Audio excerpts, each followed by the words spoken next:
good morning and welcome to Smashy Business. I'm Lubna Hamdan. And I am Ali Baba. And he's being held against his will here. We forced him to do the show because Richard is still in Saudi covering Leap. Let's go through the news real quick. Saudi Arabia's first man robot didn't leave a great first impression. Find out why on this episode. Etihad, Abu Dhabi's national carrier, expects to exceed last year's annual profits this year as it prepares for a public listing. And then a special sports segment coming up with Ali Baba, the one and only.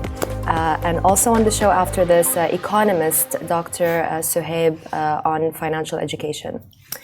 Ali, I want to ask you, and excuse my ignorance, but the gutra and the agal? Yes. You wear it in different ways depending on where you're from the GCC. Yes. Basically you start off with the kandura. We call it thob. How many kanduras? Oh, you call it thob because you're from Bahrain. Yes. So you don't call it kandura, you call it thob. Thob, yeah. Okay. The first time I heard kandura was when I came to Emirat. Really? Yes. Because we call this thob and yeah, so... Wait, one question. How many white thobs do you have and how are they always clean? How? It's a legitimate question. Well, when we go to the tailor for the thobs, we pick the best quality of cloth. Mm-hmm. Yeah, and these cloths come from Indonesia, Japan, and they range from 100 dirhams to 200, depending on the quality. Right, but I mean, whenever I'm wearing something white, I always have to spill something on it, like a coffee, or I feel like I'm jinxing you and you're gonna end up spilling something on your thob. The trick is immediately with thobs, immediately, like for me, for example, immediately when I reach home, I immediately throw it into the washing machine, turn it on. So you don't just have like 2 backups in your car? Because I heard some people do. Oh, backup in the car, no. But at home, yes, I have like 5 or 6. Okay, makes sense. Thobs that I can go through. I have like 3 for winter, and then majority, the rest is for it's white. So it's white is for any occasion. Mm-hmm. Yeah, but mostly for summer, and that one was specifically for winter. If you see colored, thick, thob, that is for winter. Interesting. Yeah. Okay, the gutra wa agal. I'm saying it correctly, right? Gutra wa agal. Gutra wa agal. I'm trying. You're doubting yourself now. I made you doubt yourself. Yes. Gutra wa agal. Okay, so tell me the differences between the different GCC countries and okay. It's like an art, it's like a science that goes into it. We start off with, so let's compare with Emirati and Omani. They're similar, but the difference is the karkusha. Okay, where the buttons are basically. Yeah, right. So they don't have buttons. It's only from here to here. Okay, and, from the middle of the chest for those listening on podcasts, mid-chest to neck? Yes, okay. Mid-chest to neck, yeah. Okay. And they don't have a collar. So Emiratis and Omanis don't have a collar. Right, yeah? Okay. But the rest of the GCC do. Now, this is where the collar comes into play. Bahrainis don't have the sort of the triangular collar, which is like a normal shirt. Yes. You get what I mean? Yes. And some people design it either you'll see it more in Qatar and in Saudi, where the triangular shape is either longer or short. It depends. Okay. But they're both similar in terms of thob. Okay. Right. In terms of that. Okay. Kuwaitis have a smaller collar. So if you go to a khayyat, for example, in Bahrain, and you tell him... Khayyat is tailor, right? Yeah, okay. Sorry. Yeah, tailor. It's okay. And you tell him, I want a Kuwaiti thob. So immediately the collar would be half the size of what I have right now, which is, I think, about 2 inches over here. Yeah, 2 inches. And the Kuwaiti is like 1 inch. Right. Maybe 1.5 inches. Interesting. Yeah. Okay. And the going into this. Yeah. The غترة for majority of the GCC, they wear checkered red. I think it's important to know And this, white. by the way. Sorry to interrupt you. Just so our listeners and viewers understand why we're talking about this. Yeah. I think it's important for a lot of business people here to kind of get a better understanding of the culture. Yes. Correct? Of course, 100%. Okay. We're gonna move on to news in a while, but I do wanna hear this. Okay. You'll know the difference between professional. Like there is a professional way of wearing it when you're going to work, which is how I'm wearing it right now. And this is sort of, we say in Arabic, kashkha. Kashkha, mkashkh, yeah. Yes, okay. yes, which yes. means like dressed up, right? Yes, you're dressed well. يعني, like it has a different weight, Impact. Yeah. In terms of it being white or red checkered, with white and red checkered, and then just plain white. That is worn across the GCC similarly to how I'm wearing it right now. Right. But for the podcast, if you're hearing it, it's quite difficult to explain to you. It's quite difficult to explain, yeah. So we're going to move on, but do watch the video if you guys want to get to know a little bit more about that, because it is very interesting. Yes. Cool. Gosh, I mean, I wanted to talk about Shark Tank, but I guess we can talk about it a little bit later on. Let's go through the news first. Saudi Arabia has unveiled the female robot a couple of years back. It was really impressive. Everyone was talking about her. They unveiled this week a man-shaped AI robot called Muhammad. But he didn't make a great first impression. Muhammad attempted to grope a reporter from the back. We won't get into any more details. You guys can check the video. It's a 7-second clip. It's gone viral. And she had to raise her hand momentarily to back the robot off. Now, everyone is talking about it. Everyone is accusing Muhammad, the robot, of being a sexual predator / womanizer. The headlines are quite sensational.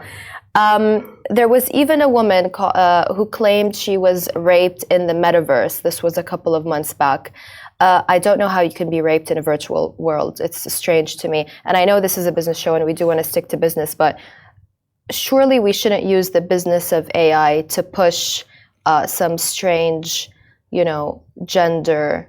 I don't think the robot should be a male or female. A robot is a robot.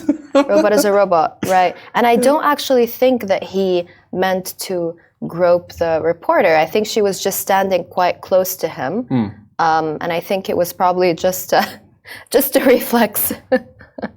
It goes back to who basically inputted the software. The software, right. The data that the robot has. Right. Otherwise, it wouldn't act out of its programming. Right. If it's programmed to be that way, then you would have to go and ask the person that programmed it. I mean, I went to an event 2 days ago by an advisory called Tough Love, and the former CEO of DO, Osman Sultan, was speaking about how everyone is concerned about AI and they think it's going to take over the world, and yes, actually we should be worried of that. Should we be worried about sexual harassment via robots? I don't think so. You can destroy a robot if it goes out of hand. We don't want another Terminator situation. No, absolutely not. Absolutely not. I do think there is some exaggeration, though, to this robot story. I believe so. I believe there's people just like to jump on a trend, when someone just accuses a robot, that's something new. We're accusing robots now. Let's jump on the trend. Yeah, we need a headline at the end of the day. Exactly. Let's go with it. No, I definitely think it's exaggerated, and it also takes away from the real victims of sexual harassment, right? Yes, 100%. Okay, it is a machine at the end of the day, guys. So let's keep that in mind. Right, Abu Dhabi's national carrier Etihad expects to exceed last year's annual profits, which grew, by the way, more than fivefold to $143 million last year. It's expecting even more in terms of profits this year. And it's great news because it is preparing for a potential IPO. It's the first for a major Gulf airline. And that's according to an exclusive interview with the national newspaper, by the way. We got to give credit where credit is due. The CEO told the newspaper, also a national newspaper, that what's important is that Etihad will list when it is a good time to list. They're working very hard towards that goal, but they don't want to rush into anything, and the company has to be ready for that. He said they've been improving their governance, their ECG practices, their profitability, and strengthening the balance sheet. It's really good news for Etihad because it was struggling for a very long time. It was always Emirates was the one that everyone was talking about. Emirates was the success story. Etihad was kind of the black sheep that people had very little kind of few expectations from. I guess people at some point gave up on Etihad. I would say. Yeah.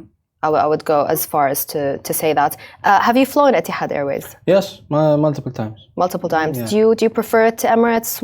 What is your opinion about it? For me, in terms of airlines, nobody can beat Emirates in terms of quality and service. But Etihad is up there. It's one of the best airlines in the world. Top 3, I would say. You would have the top 3 in my mind is Emirates, Qatar Airways, and Etihad. What's it like on Qatar Airways? I've never actually flown Qatar Airways, but I have flown Etihad, and I like that it has a little bit more. I love Emirates, but it has a little bit more authenticity. You can kind of see the little local touches, I would say, be it the flowers or I don't know. It's a little bit old school, but it gives you this nostalgic feeling when you fly with Etihad. Yeah. With Qatari, it's more of luxurious. Everything and anything is luxury. Doha is quite luxurious as well. So in terms of Qatar Airways, their first classes, the videos that I've seen and everything. I was about to ask if you've actually flown first class because I wish. then I need to know where you're investing your money, Ali. No. Usually what I do is here's a sneak or a tip. Yeah. Usually you don't book a first class ticket. Yeah. You book a normal economy ticket. Right. And then you go to the airport and you ask them, is there availability for an upgrade? Right. And then they tell you, yes, there is. They tell you yes. Yeah. Sometimes if it's not a full flight, then you can ask them, and you would only pay a fraction of the full price. Correct. Because you're paying for the area that's there in the airport, the lounge area, the food and everything. So it's all excess. Absolutely. Yeah. Basically. Absolutely. Yeah. Right. What's the latest in sports? I don't want to think about first class anymore because, I mean, I don't know who said yes to you, but, I've never gotten to fly first class. I've flown to Turkey first class. Yeah. Really? On which airline? Gulf Air. Gulf Air. Yeah. What's a Gulf Air first class cabin look like? They didn't have a first class. It was business class. Business class. Yes, okay, yes. That's a big distinction, huh? I have flown business class for business trips paid for by the brands in the past. There wasn't like on the plane. There wasn't an option for a first class because the plane itself just had business. Right. But the business was like first class. Okay. Basically. Okay. Yeah. Okay. Yeah. You know what? I was once flying with my dad, and they gave us. There was one space for the business area, and of course I gave it to my dad, obviously. Oh. So, right, moving on. The latest in sports, Ali, you're our sports guru. I suggested a story to you. It turned out it was all the way from Monday, so obviously that's not my thing. Go for it. Yeah, you brought up the Ronaldo and how people say that he didn't play well. Well, if people didn't know that Ronaldo is playing in Nasser and they played against Al Ain. Yeah. In the Asian Champions League, and they lost 1-0. and a lot of backlash for Al Nasser. Yes. From the fans. Yes. But that aside, we're talking about the league in general in Saudi. The attendance for the matches, not great. Not great. Okay. Not great. There is a reason for that in terms of timing of games, promotions, not enough promoting, in terms of this match is happening here, this match is happening there. But you think that's the problem? There isn't enough promotion around the matches? That, and aside from the top 4, nobody goes to the games. There isn't an excitement. Like if we're talking about the Premier League, that is the best league. We say the Premier League, which is the English league. It is the best league in the world. Why? It's not just because of the quality of play, but the marketing, the marketing that the Football Association, the FA, the English FA, how they market the Premier League, and how the teams, the clubs themselves market themselves in such a way that they make their fans excited, and even regular football fans would go and watch these games. Right. That's why you would see every single game in the Premier League is full. But do you think that maybe it's a cultural thing? Does the GCC or is the Arab world as excited about football? See, we love football. Khalijis love football. But one problem, we watch a lot of European football. When we come and watch our own leagues, huge difference in quality. In terms of broadcast, in terms of quality of play, in terms of pitch, refereeing. Oh my God, don't get me started with the Asian referees. It's horrible. And do you think that, Ronaldo made the wrong move by joining Al Nasser? I don't think he made the wrong move. Ronaldo as a player, he sees an opportunity and goes for it. He saw an opportunity, it was his dream to go to Real Madrid from Manchester United. And he made majority of his accolades are with Real Madrid, his Ballon d'Ors and everything. He only won 1 Ballon d'Or with Manchester United. And then he went and tackled the Italian league. So that's 3 leagues now. You have the English, you have the Spanish and the Italian league. He dominated all 3. And what did he do? He elevated. Nobody was talking about the Italian league before Ronaldo even, before, if we're talking about the early 2000s. The Italian league was up there, it was one of the best leagues. Right. Now, bottom 5, it's top 5 still, but there's a huge gap in quality in terms of Spanish league and English, the Premier League, and even the German league. Huge difference. Yeah. So you think he will? He just needs some time, but he will elevate.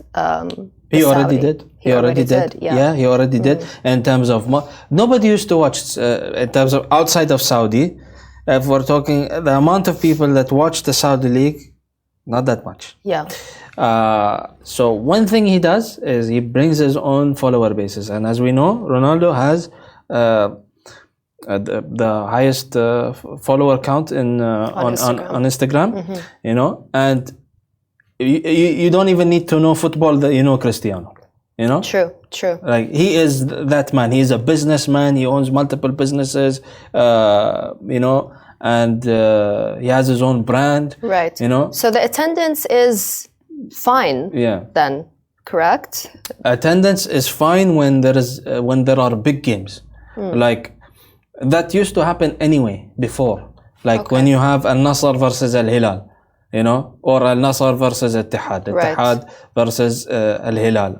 So what are we expecting then? Are we happy with the current situation? Are we expecting more of an attendance, more promotion? Because the Saudis are putting a lot into this. They're really trying to push it. Yeah.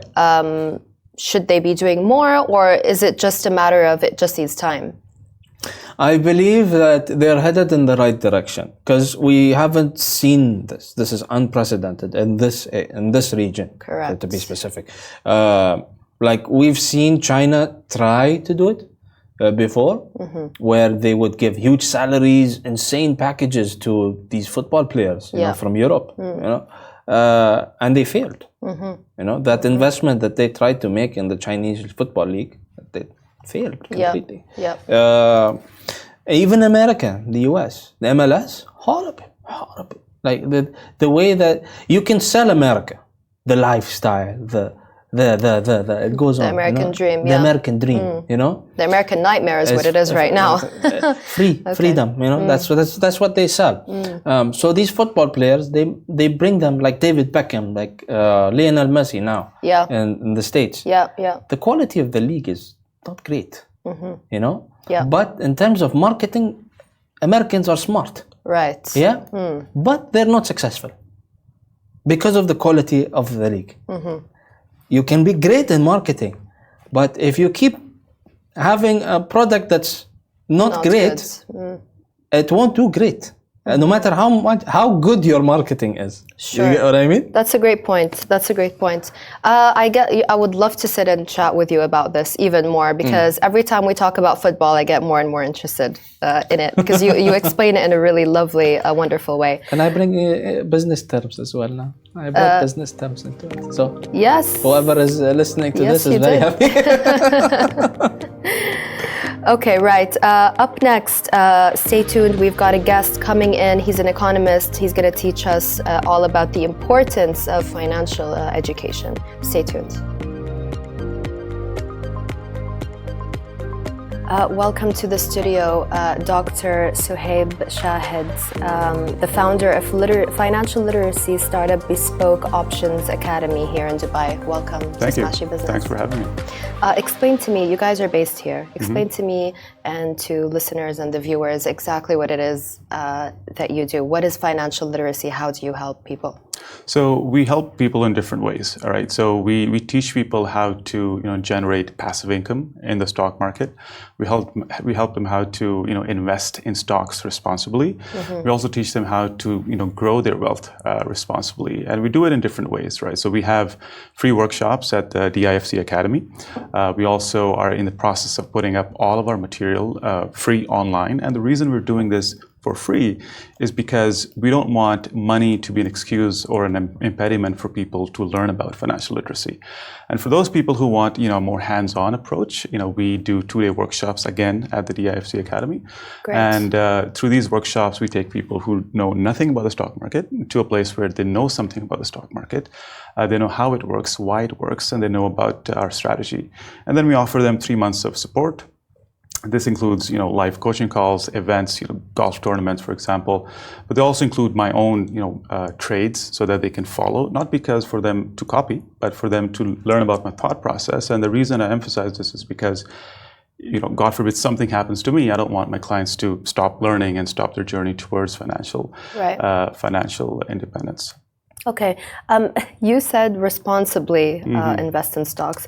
Is there such a thing as investing in stocks being responsible? Because it's quite risky, and it's quite volatile. Right. I mean, I've never invested in stocks, but I know a lot of people who invested and regretted it because they said, well, we lost so much money, we would rather invest in real estate. Right.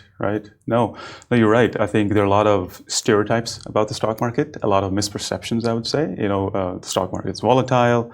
The stock market, I know someone, my cousin, he lost money, for example. Yeah. But I think if you think about it, if you take a step someone's back. Cousin has always, there's always someone's cousin that's lost money in stocks. That's right. But if you think about it, if you take a step back, you see that one can say the same thing about any asset class. You can say the same thing about real estate. I'm sure you'll find people who say, I lost money in real estate, 2008-9, or even after that. You can say the same thing about crypto or private equity, or any business, right? So, and the stock market is not unique in that way.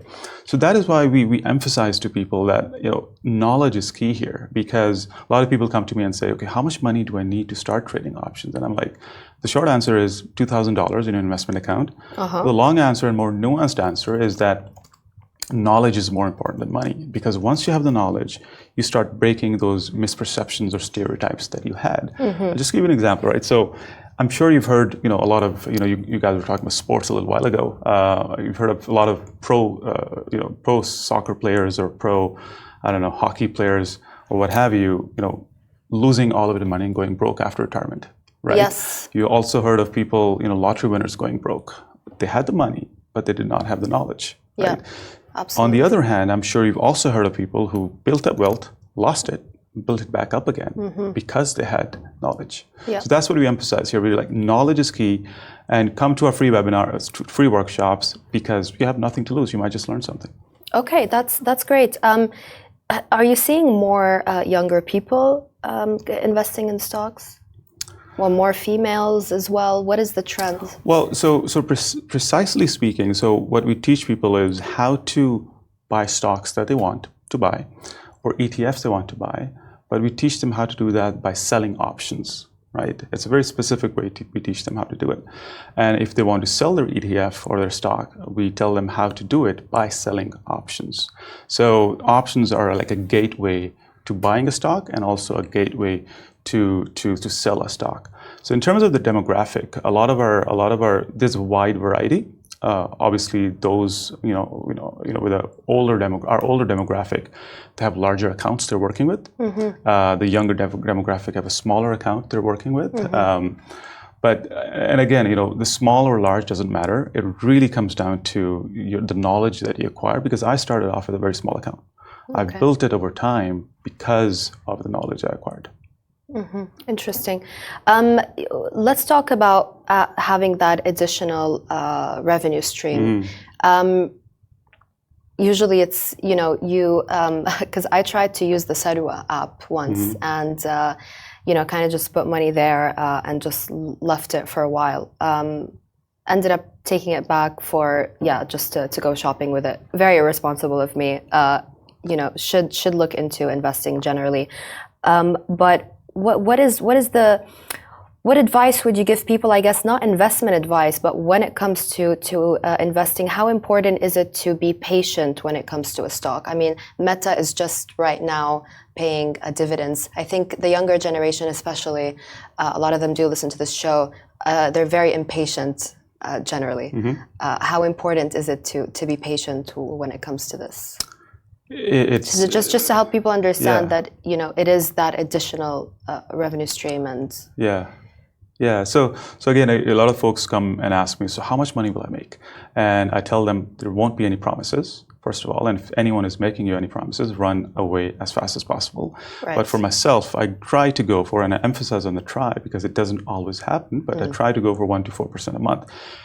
But the reason I'm saying all of this is to come back to a question, which is, the most important thing is how disciplined you are. So the most important thing in terms of how much you make is how disciplined you are and your risk profile, right? So an older person would have a different risk profile than a younger person because they have kids, they might maybe have a mortgage and so on.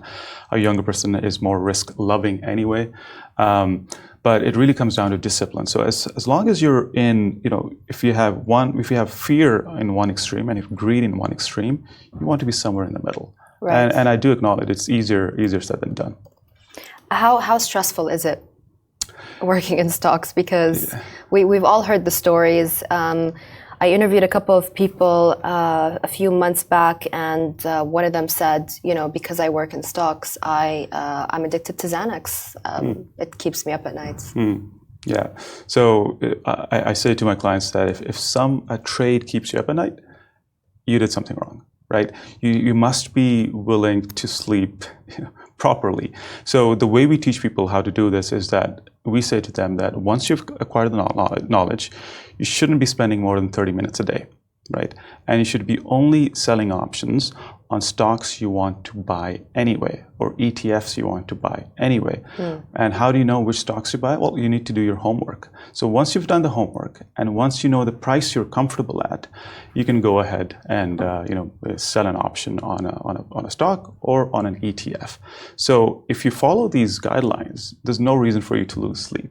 And I know the stock market is a big world, right? So different ways people do it. Some people spend all day, some people spend nights. But we spend only 30 minutes. And now at this stage, I've been doing this for a long time. I sometimes spend less than 10 minutes, less than 5 minutes, sometimes nothing, 0 minutes when it comes to trading. But I think it's important for me to emphasize what options are at this point, because so options are really a way to buy stocks at a discount and get paid for it. So I'll give you a insurance company analogy. So I'm sure you have a car, and I'm sure you have insurance, and you pay premium each month to the insurance company. And the likelihood of you bumping your car, for example, is very low, right? But you're still paying insurance every single month to your insurance company, right? So God forbid something happens this month to your car and your insurance company takes care of it.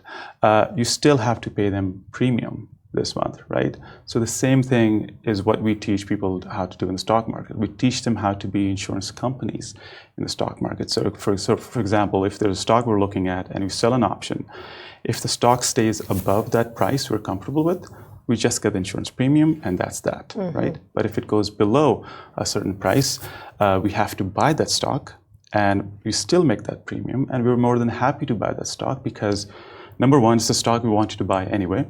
It's the stock we're buying at a discount compared to the market price, and we know it's going to go up because we've done our homework. Right. I want to get your opinion on something, because Etihad is going to potentially list. We've had other listed companies here in the region. The stock, doesn't really go crazy. We see a lot of activity on Wall Street. Nvidia, Meta paying investors its first dividends. What is your take on Etihad listing? Any predictions? No, so I don't make predictions, so I won't make any predictions on the particular company. But I would say that the past year and this year has been 2 years of IPOs in the Gulf region, right? So the UAE, other countries in the Gulf. I think this just goes to show you the interest people have, not just domestic investors, but also foreign investors in the region and businesses in the region. Okay. And when it comes to tech, do you think we'll see, I know we can't give investment advice, but just generally your expert opinion, do you think that, without naming any companies, do you think that, and I know we have to be careful here, but do you think we'll see more tech companies pay investors back dividends? Do you think the tech industry will see that?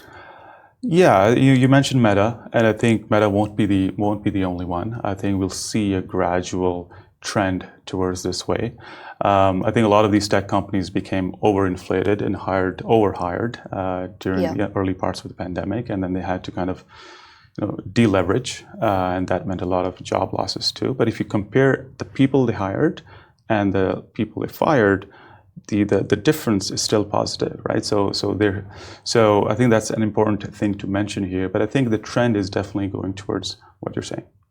And when it comes to, it's great having an expert like you here, because Richard and I, who co-hosts, he's the CEO of the company, and he co-hosts this with me. He's in Saudi for Leap right now. But we often, talk about when it comes to the stock exchanges here in the GCC, will there ever be kind of a merger of the stock exchanges?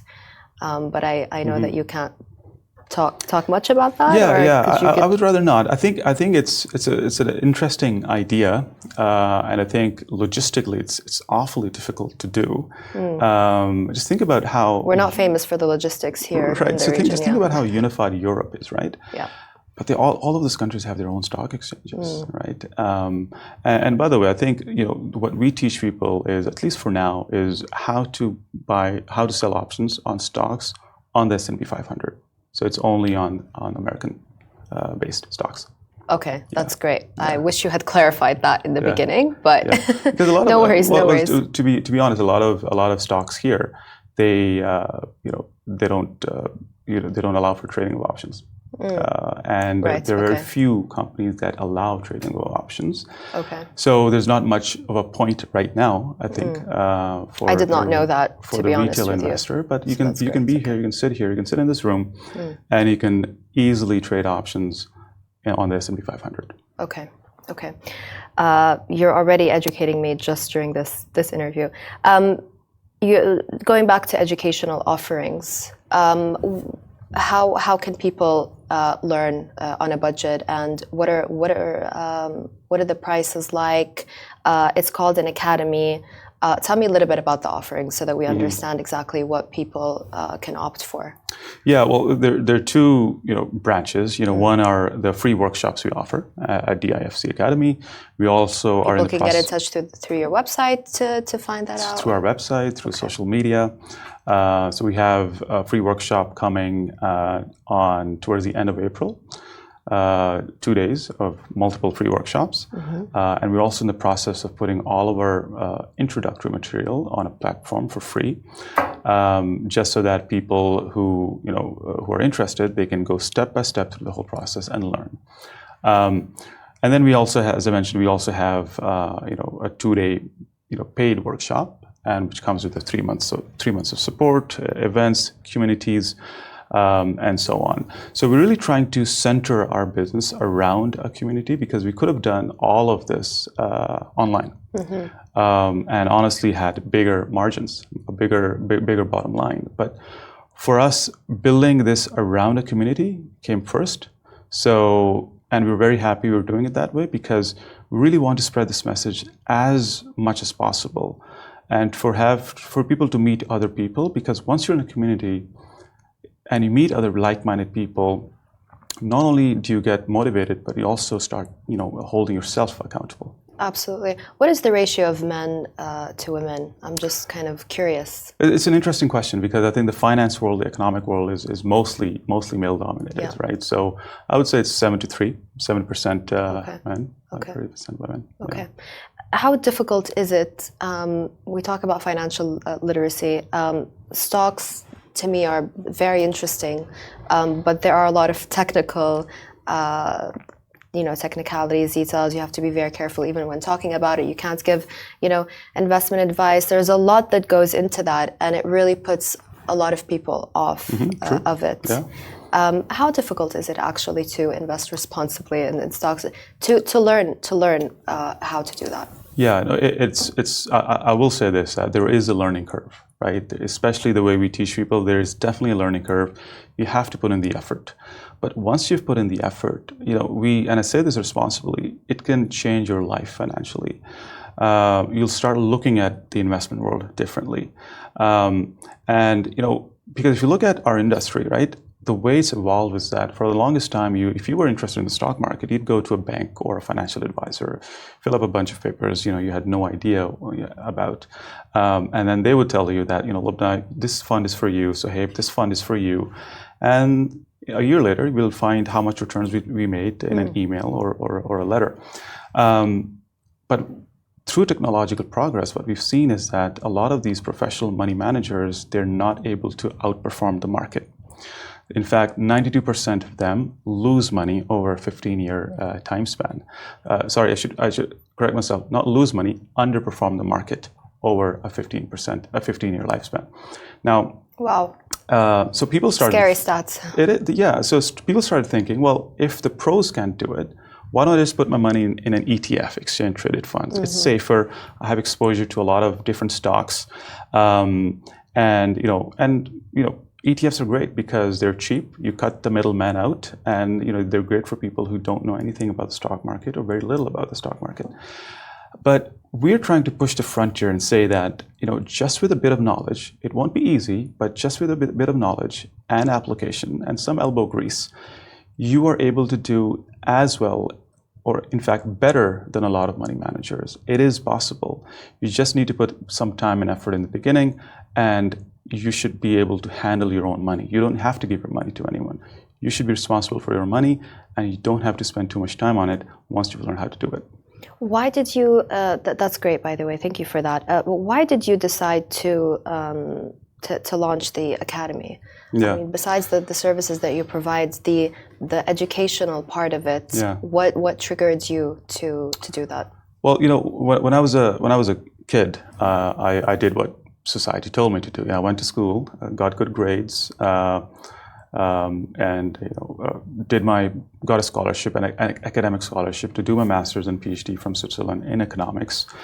And I'm glad I stopped there, because society also tells you to work until you retire, live off a pension until you die. And you know what? Even after the PhD, like I was still financially illiterate for myself, like in terms of handling my own money, right? Right. So guilty over here as well. Right. And you know, we are not the only ones. A lot of people struggle with this. Yeah. So it wasn't until I started working at the World Bank in Washington, D.C., at the IMF in Washington, D.C., that I started learning about investing.